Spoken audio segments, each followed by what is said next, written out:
Kami di sini dari kelompok 6 ingin mempresentasikan video pembelajaran mengenai materi menghitung konsentrasi larutan. Dengan saya di sini Krisma Nathaniel Dan saya Dela Sari. Dan saya Dini Septiani. Oke, selamat menyaksikan.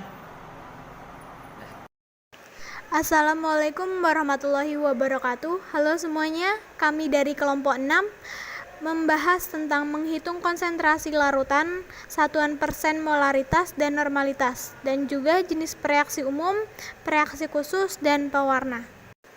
Baik, kami di sini akan menunjukkan video cara menghitung konsentrasi larutan. Selamat menyaksikan. Jadi, konsentrasi larutan itu ada molaritas, normalitas, ppm, sama persen yang biasa digunain. Nah, pertama dari molaritas ke normalitas. Molaritas itu mol per V. Kalau dijabarin, gram per mr kali 1000 per V. Sedangkan kalau normalitas, gram per mr bagi valensi kali 1000 per V. N sama dengan gram per mr kali 1000 per V dikali valensi. Ini itu M. Jadi N atau normalitas sama dengan M dikali valensi. M sama dengan N bagi valensi. Jadi misalnya ada H2SO4 1M. Berapa normalitasnya? N sama dengan M dikali valensi. M-nya 1, valensinya 2. 2 normal. Selanjutnya, aku mau konversi molaritas ke ppm. Nah, ppm itu kan miligram per liter. Molaritas itu mol per liter. Mol itu gram per mr. Berarti ini juga per liter. Jadi, kita samain satuannya. Ini jadi miligram per 1000 per mr kali 1 per liter. Ini itu kan ppm. Jadi M sama dengan ppm per 1000 kali mr. Ini mr-nya naik ya. Nah, jadi ppm itu M kali 1000 kali mr. Jadi misalnya kita punya H2SO4 lagi aja ya. Yang 1 molar dikali 98. Jadi 98.000 ppm. Nah, gimana kalau dia dari normalitas? Ininya tinggal diganti BST atau mr bagi valensi. Jadi, kalau misalnya H2SO4 1M, ppm-nya segini. Kalau H2SO4 1N, berarti ppm 1 kali 1000 kali 98 bagi 2. Jadi 49.800. ppm. Selanjutnya dari molaritas ke persen. Molaritas itu N per liter. Kalau dijabarin lagi, jadi gram per mr kali 1000 per mili. Nah, kalau persen itu gram per gram kali 100. Ini yang sama cuman gramnya aja. Jadi gram sama dengan molaritas kali mR kali mili per 1000. Nah, kalau persen itu kan ada persen berat per berat sama berat per mili. Yang sama tuh berarti gramnya cuma yang ini nih. Ini bisa aja mili bawahnya. Berarti kita masukin persen sama dengan molaritas kali mR kali mili per 1000 per gram kali 100. Coret, 10. Berarti persen sama dengan M kali mR kali mili per gram kali 10. M sama dengan persen kali gram per mili kali 10 bagi mR. Terus ini kan BJ. Jadinya M sama dengan persen kali BJ kali 10 bagi mR. M sama dengan 10 kali BJ kali persen bagi mR. Kalau normalitas, mR-nya tinggal diganti BST per BST. Contohnya, misal H2SO4 98%, BJ-nya 1,84 gram per mili. Berapa normalitasnya? Tinggal 10 kali 1,84 kali 98 bagi 49. Karena BST itu MR bagi valensi. Ini coret-coret 2. Jadi 36,8 N. Molaritasnya berapa? Molaritas itu N dibagi valensi. Berarti 36,8 bagi 2. 18,4 molar. Sama nggak hasilnya sama yang ini ya? 10 kali 1,84 kali 98 bagi 98. Sama kan? Jadi bisa pakai cara yang mana aja.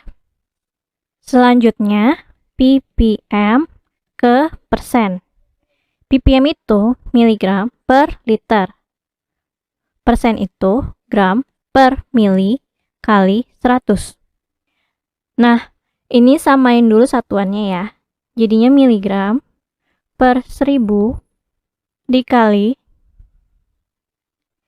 1 per liter kali 1000 kali 100.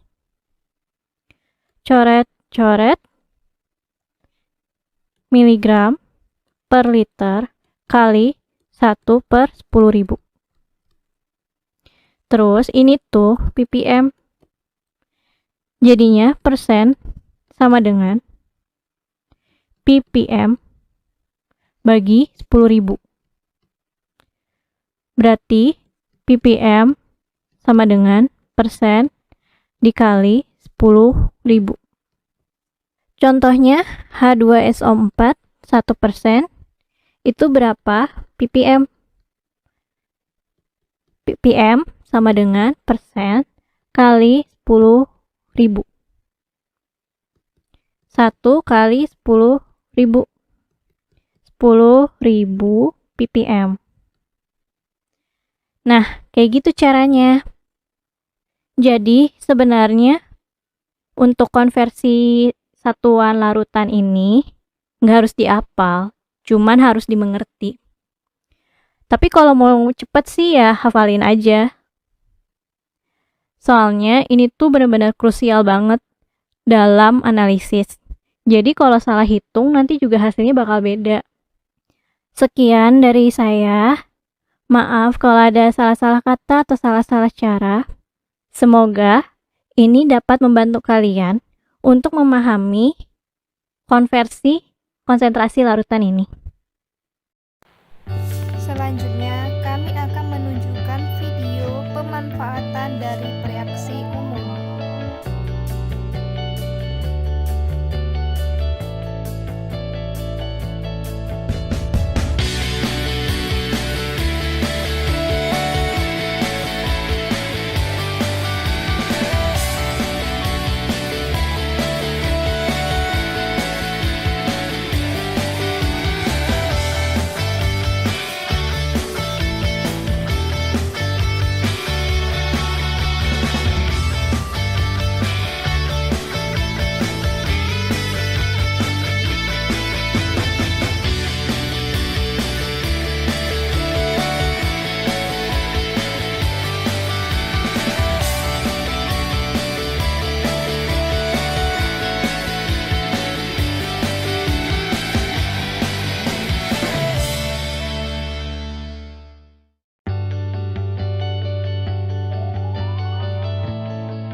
Nah, kemudian kami akan menunjukkan video pemanfaatan reaksi khusus. Glukosa menggunakan reagen. Di sini ada namanya Benedict. Nah, kemudian di hadapan saya ada 4 sampel. Masing-masing sudah diberi label. Ada sampel A, sampel B, sampel C, dan sampel D. Nah, di sini kita akan menguji yang manakah yang merupakan larutan glukosa. Oke, sekarang kita ambil dari masing-masing sampel ini, kita teteskan dengan Benedict secukupnya saja, 5 tetes masing-masing.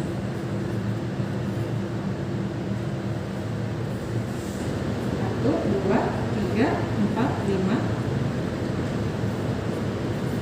Semua ya. Yang B juga 1, 2, 3, 4, 5.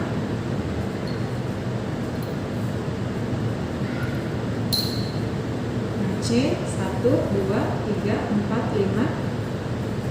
Dan ini yang D 1, 2, 3, 4, 5. Oke. Kemudian masing-masing sampel ini kita aduk terlebih dahulu. Aduknya begini saja ya, jadi nggak perlu pakai batang pemaduk. Kita aduk cukup digoyang-goyangkan saja seperti ini. Nah, sambil tadi saya sudah mendidihkan air, sudah panas airnya, saya akan masukkan masing-masing ini semua ke air panas. Nanti kita akan lihat siapakah yang akan mengalami perubahan warna. Ini kita masih menunggu. Jadi masing-masing larutan A, B, C, D ini kita masukkan ke dalam air yang sudah kita mendidihkan tadi. Jadi ini panas. Jadi sebaiknya kamu menggunakan capit ya. Angkat saja, kita pindahkan ke masing-masing. Dilihat ya, satu-satu. Kita mulai dari sampel A dulu. Saya akan kasih lihat ke arah kamera. Ini sampel A, lihat. Setelah dipanaskan, warnanya seperti ini ya, biru. Tadi awalnya warnanya putih ya. Nah, lihat. Nah, inilah dia yang mengalami perubahan warna. Tadi warnanya bukan seperti ini tadi ya, ada kuning kemudian di atasnya ada biru. Nah, sekarang dia berubah warna menjadi merah bata atau jingga. Kemudian yang ini yang sampel C. Tadi warnanya putih, ada birunya. Nah, ini juga masih putih dan biru. Ya, kemudian yang ini sampel D, bisa dilihat warnanya masih ada biru-birunya, jadi tidak terjadi perubahan warna ya. Oke. Jadi kesimpulannya dari 4 sampel ini yang mengandung glukosa adalah sampel B, karena sampel B setelah diteteskan benedik dan dipanaskan menunjukkan perubahan warna menjadi merah bata. Oke, terima kasih.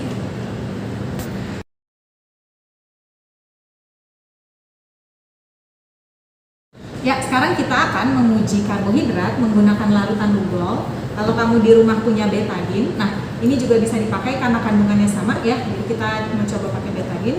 Ini ada 4 sampel, masing-masing sampel A bisa dilihat warnanya putih, ya, putih susu. Sampel B di sini warnanya kuning transparan. Sampel C juga putih susu dan sampel D kuning transparan. Oke? Kita lihat, jika benar mengandung karbohidrat atau salah satu sampel ini mengandung karbohidrat, maka dia akan menunjukkan berubah warna menjadi biru kehitaman. Kita coba dari sampel A ya. Kita teteskan 3-5 tetes saja. 1, 2, 3. Oke. Nah, kita lihat di sini ada perubahan warna. Tadi warnanya seperti yang teman-teman tahu, warnanya coklat ya. Nah, lihat di sini bisa dilihat ternyata sampel kita berubah warna. Tadi sampelnya warna putih susu, kemudian betadinnya coklat, tapi ternyata lihat di sini warnanya biru kehitaman. Ini saking pekatnya, jadi seperti warna ungu kehitaman. Ya. Jadi ternyata kita sudah langsung menemukan bahwa sampel A adalah karbohidrat. Sekarang kita coba sampel B. Apakah sampel B juga karbohidrat ya? Jangan-jangan karbohidrat juga. Kita teteskan 3 tetes saja secukupnya. Kita lihat di sini, kita aduk langsung ya. Langsung aduk. Ternyata warnanya coklat ya. Tetap coklat. Jadi tidak berubah jadi biru kehitaman, berarti dia bukan karbohidrat. Sampel C sekarang warnanya putih susu. Kita teteskan 1, 2, 3. Aduk. Warnanya kekuningan. Ya, tadinya putih susu campur dengan warna coklat jadi kekuningan. Oke. Bukan karbohidrat juga. Sekarang kita coba di sampel D. Warnanya kuning transparan. 1, 2, 3. Oke. Kalau di rumah nggak punya tabung reaksi, kamu bisa pakai apapun ya di rumah. Pakai gelas, aqua gelas pun juga bisa. Kita lihat di sini. Kita aduk. Tidak berubah warna. Ya, ternyata tidak berubah warna, dia tetap warnanya coklat. Oke, jadi kesimpulannya yang merupakan karbohidrat adalah sampel A karena menunjukkan perubahan warna atau berubah warna menjadi biru kehitaman setelah diteteskan larutan Lugol atau betadin. Oke, terima kasih. Sekarang kita akan menguji protein menggunakan reagen biuret atau larutan biuret. Di sini tersedia 4 sampel, masing-masing sudah diberi label. Sampel A warnanya putih susu, sampel B warnanya kuning transparan, sampel C putih susu, dan sampel D kuning transparan. Tapi lebih mudah dari sampel B ya. Setiap sampel ini kita akan teteskan 3-5 tetes saja, secukupnya saja, dengan larutan biuret ini. Jika mengandung protein, maka akan menunjukkan perubahan warna menjadi ungu. Teteskan ya, 1, 2, 3, 4, 5. Nah, teteskan semua. 1, 2, 3, 4, 5. Nanti kita lihat ya perubahan warnanya. 1, 2, 3, 4, 5. 1, 2, 3, 4, 5. Dulu. Sampel A tidak merubah warna ya. Sampel B tidak merubah warna juga. terlihat bahwa sampel C berubah warnanya. Tadinya putih susu, ini menjadi warnanya unguan. Ya, memang agak kurang terlihat. Bisa terlihat warnanya ada ungu-ungunya. Yang ini tidak berubah warna. Oke. Jadi dapat kita simpulkan bahwa sampel C mengandung protein karena berubah warna menjadi ungu setelah diteteskan bioreaktor. Terima kasih. Kemudian kami akan menunjukkan video contoh sayuran yang jadi sumber beta karoten, yang dimana karoten itu merupakan jenis pewarna. Sayuran yang mengandung beta karoten tinggi berfungsi untuk menambah kekebalan tubuh. Selain itu, sayuran ini juga dapat menjaga kesehatan organ tubuh lainnya seperti mata. Beta karoten adalah antioksidan yang banyak ditemukan di sayur dan buah berwarna merah, oranye, dan kuning. Selain bisa ditemukan pada buah dan sayuran berwarna cerah, Anda juga bisa mendapatkan kandungan beta karoten pada sayuran berdaun gelap atau sayuran hijau lainnya. Yang pertama, tomat. Kesegaran tomat memang tidak ada tandingannya. Si merah bulat ini bisa dimanfaatkan sebagai bahan sayuran ataupun jus. Di balik tampilannya yang menarik, tomat mengandung 449 mikrogram beta karoten dan 101 mikrogram alpha karoten di dalam 100 gram tomat matang. Selain mengandung vitamin C, tomat juga mengandung antioksidan yang disebut likopen. Klorofil dan karotenoid seperti likopen bertanggung jawab atas warna tomat yang berubah-ubah sesuai tingkat kematangan. 2. Bayam. Sumber beta karoten lainnya yang juga bisa Anda temukan dalam sayur bayam. Bayam memberikan manfaat yang begitu banyak untuk tubuh, salah satunya meningkatkan kontrol glukosa darah pada penderita diabetes, menurunkan risiko kanker, dan meningkatkan kesehatan tulang. 3. Peterseli. Sayuran ini bisa merupakan salah satu jenis yang rendah kalori dan padat nutrisi. Apalagi peterseli juga masuk dalam golongan sayuran yang mengandung beta karoten tinggi. Daun ini sangat kaya akan vitamin K, vitamin A, dan vitamin C. Peterseli mengandung banyak antioksidan kuat yang dapat bermanfaat bagi kesehatan. Antioksidan utama dalam peterseli adalah flavonoid, karotenoid, dan vitamin C. 4. Selada. Selada tidak kalah eksis dari sayuran lainnya. Pasalnya sayuran ini menjadi sumber beta karoten, sejumlah besar vitamin A dan K. Walaupun rendah serat, selada memiliki kandungan air yang tinggi. Selada juga menyediakan kalsium, kalium, vitamin C, dan folat. Dengan rasa yang netral, selada cocok untuk dicampur dengan aneka menu makanan. Untuk mendapatkan kesegarannya, Anda bisa mengolahnya menjadi salad. 5. Aprikot. Selain menjadi sumber beta karoten tinggi, aprikot juga merupakan sumber antioksidan, vitamin C, dan vitamin E.